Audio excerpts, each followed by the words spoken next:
Promotional consideration paid for by the following.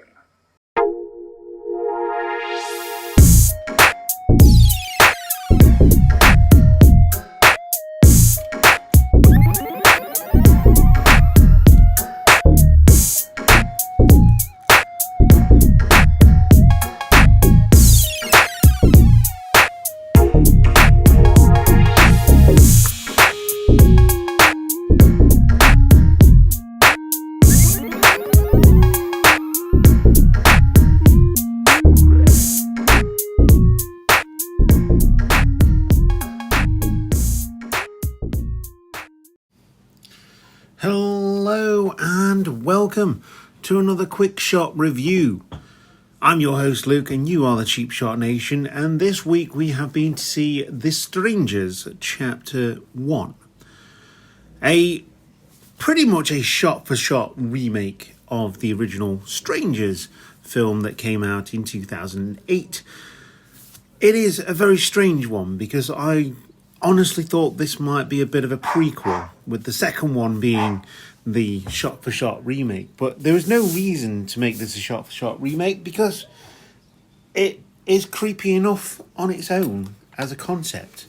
Now, I only know that this is pretty much shot-for-shot because of what people have told me about the original Strangers. I haven't ever actually seen that film. Therefore, I probably have a different opinion to this film than a lot of others, because I actually really enjoyed this one. As a standalone film, without the Strangers title, this probably would have gotten more, better reviews, I would say. It's shot really well. The performances are really quite believable in terms of how they portray these characters. Madeline Pesh playing Maya, Ryan Bone playing Jeff Morrell, and they both sort of have this really decent chemistry. Now, as with a lot of horror / home invasion / thriller movies, the main characters, the protagonists, do make a lot of silly mistakes. Things that you would never ever do apart from being in a horror movie and having a camera in your face, like leaning over to kiss your girlfriend whilst you're driving on a country road and expecting there not to be some issue with that, for example. Anyway, the official breakdown of this movie is: after their car breaks down in an eerie small town, a young couple is forced to spend the night in a remote cabin, as if anything could happen in a cabin in a woods. Nothing bad, of course. Panic ensues as they are terrorised by 3 masked strangers who strike with no mercy and seemingly no motive. Yeah, pretty much true. They don't strike very often, but they do strike with no mercy. And I think the creepiest thing about this is that it's not that it's portrayed as a real story. I'm sure this has probably happened at some point. Probably not to this extent, but, you know, home invasions do happen. It's sad reality. But I think that what makes this film creepy for me is the fact that they don't have a motive. We don't know anything about the antagonists here. You just get all the, let's stop at the diner, let's stop in front of this garage, and of course expect nothing bad to happen. Oh dear. Anyway, this director is Renny Harland, and it's written by Brian Bertino and 2 others. Now, you've got the pin-up, the person with the pin-up mask. You've got the doll face mask, and then you've got the scarecrow mask. Now, the scarecrow guy is pretty cool. He carries around a big axe and he wears a sort of sack over his head. Very reminiscent, actually, to Jason Voorhees in Friday the 13th Part 2.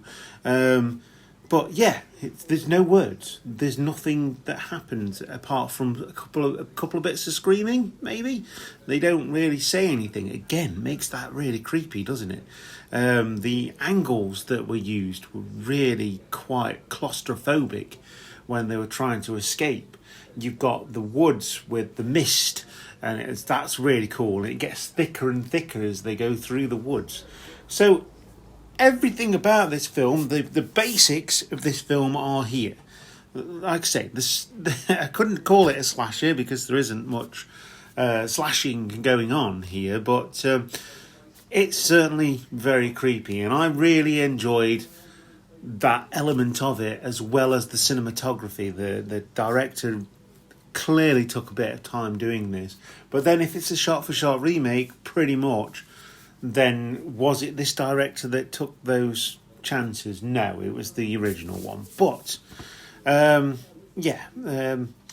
a very loose description there, but yeah, I do feel like Madeline Pesh and Ryan Bone do a really good job of portraying this sort of situation, what you would do.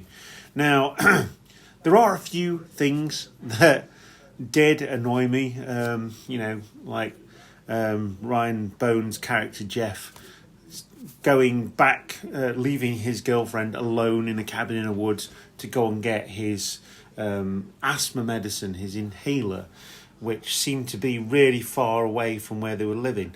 The fact that we've seen this very recently in Tarot, that the protagonists seem to be really quite rich and driving a brand new car and being able to just book an Airbnb in the middle of the woods that's probably just really expensive, and I want some more reality in my horror movies. I want to feel like the characters that I'm supposed to be feeling for, and it just doesn't happen with The Strangers, and that's probably the thing that got me the most with this film. It feels like a student project. It is not terrible. I did enjoy it for what it was. It's one of those lowbrow horror movies that I do enjoy. And if you can hear that, that's Tilly the dog barking in the background of this video. So if you like dogs, please do like and subscribe. And if you're on the podcasting channels, then do the same thing. You might hear her every so often. You may even hear a goose in the background. I am living in the world of Dr. Dolittle, apparently. And apparently the tagline is, they don't need a reason. Right. It is. And the filming locations are Slovakia. So, I mean, that's pretty cool, right?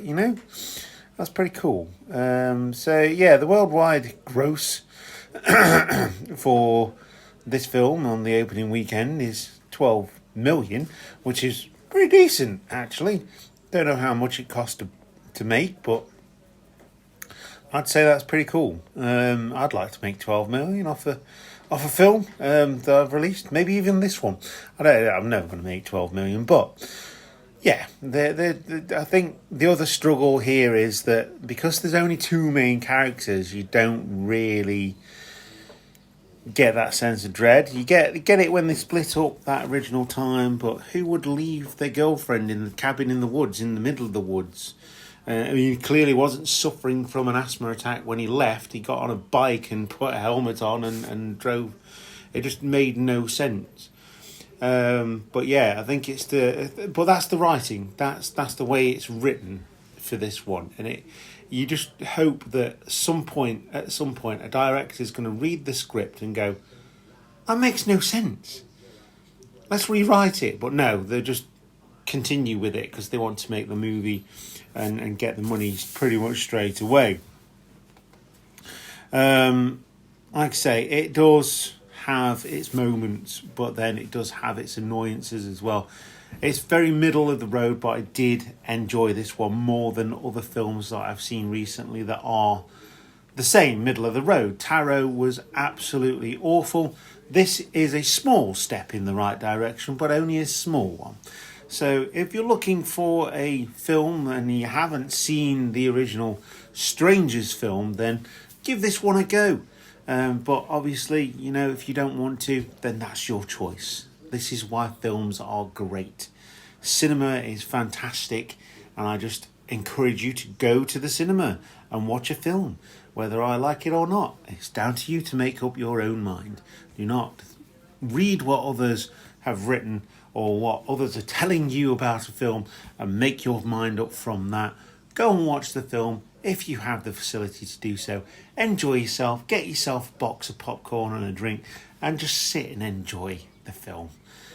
Some films are ultimately unenjoyable, and you'll want to burn out your own eyes. But the fact that you're supporting an industry that's been around for over 100 years is fantastic. And it means I can keep making these podcasts, which I really enjoy doing, and I hope you enjoy listening to them. On that note, I don't actually know what I'm going to go and see this week. I was going to go and see Kingdom of the Planet of the Apes before that goes off the cinema, but then Garfield's on as well. So, I mean, I'm really torn. Apes or cats?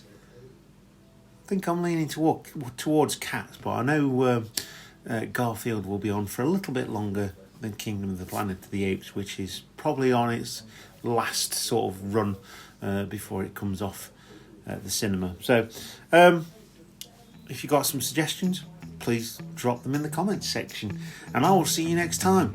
Thank you very much, film fans. Goodbye.